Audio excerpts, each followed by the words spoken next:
नमस्कार दोस्तों, अभी आप देख रहे होंगे अपने क्षेत्र में देख रहे होंगे, शहर में या गाँव में, कस्बे में, सब जगह देख रहे होंगे कि जो विद्युत विभाग है, अब जो पुराने मीटर थे उनको हटाकर स्मार्ट मीटर लगा रहा है और उसका मकसद ये कि बताया जा रहा है कि हमें चोरी रोकनी है, बिजली की चोरी रोकने के लिए ऐसा किया जा रहा है, स्मार्ट मीटर यूज़ किए जा रहे हैं। तो दोस्तों, सरकार से एक बात यह भी पूछनी चाहिए कि सरकारी स्कूलों की भी व्यवस्था ख़राब है, सरकारी अस्पतालों की व्यवस्था ख़राब है, तो क्या उनकी स्थिति सुधारने के लिए और वहाँ से भी चोरी रोकने के लिए क्या स्मार्ट विद्यालय नहीं बनाए जा सकते या स्मार्ट चिकित्सालय नहीं बनाए जा सकते? सरकार को इसके ऊपर भी जवाब देना चाहिए। अच्छी बात है, आप बिजली की चोरी रोकिए, लेकिन अगर आप ऐसा कर सकते हैं और आप इस मिशन में कामयाब होते हैं, तो आप फिर दूसरा कदम यह भी करिए कि स्मार्ट स्कूल भी चलाइए और स्मार्ट चिकित्सालय भी चलाइए कि जहाँ पर आसानी से आम जन अपना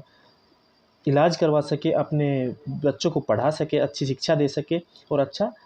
स्वास्थ्य का लाभ उठा सके। तो दोस्तों, ये एक तरफ़ा नहीं होना चाहिए कि जहाँ पर पब्लिक की जेब पर खर्च पड़ता है, तो वहाँ पर तो हम चोरी भी रोक देंगे या किसी भी प्रकार का कानून पारित करके उस चीज़ों को बदलाव कर सकते हैं। लेकिन जहाँ पर सरकार की जेब के ऊपर बोझ पड़ना चाहिए, वहाँ सरकार खामोश हो जाती है और कोई भी कार्य करने के लिए निर्णय नहीं ले सकती है। और बल्कि ये सरकार का पैसा नहीं है, सरकार की आमदनी नहीं है, ये टैक्स पेयर का पैसा है, हमारा ही पैसा है, हम आप जैसे लोगों का ही पैसा है। हम टैक्स देते हैं जब भी उनके पास पैसा जाता है। लेकिन वो पैसा जो हम टैक्स टैक्स दे रहे हैं, वो कम से कम सही दिशा में तो लगे,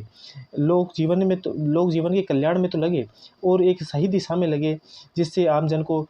फ़ायदा हो सके, उनको सुविधाएँ मिल सकें और उनकी आवश्यकताओं की पूर्ति की जा सके। अब सरकारी अस्पतालों का, सरकारी विद्यालयों का आप हाल देख ही रहे होंगे कि किस प्रकार की हालत है, जहाँ पर कुछ भी नहीं मिलता है। बच्चों को पोषाहार के नाम पर भी कुछ-कुछ खिलाया जा रहा है और सरकारी चिकित्सालयों की बात करें तो वहाँ पर कोई ट्रीटमेंट नहीं है, लैब नहीं है, दवाइयाँ नहीं है हॉस्पिटल में और इस प्रकार से धोखाधड़ी चल रही है। और कहीं न कहीं ऐसा नहीं है कि सरकार ही सबका दोष उनके ऊपर, सरकार के ऊपर ही है, लेकिन जो बीच वाले से लोग हैं, वो भी गड़बड़ कर रहे हैं, इससे भी हम नकार नहीं सकते। तो सरकार को कोई ऐसा ट्रांसपेरेंट सिस्टम बनाना चाहिए, जिससे बीच वाले लोग भी लापरवाही ना कर सकें, पैसे ना खा सकें और डायरेक्ट जो जनता तक पैसा सरकार पहुँचाना चाहती है, जो सुविधाएँ पहुँचाना चाहती है, वो डायरेक्ट जनता तक पहुँच सके और जिनका सबको लाभ मिल सके। तो ऐसी भी एक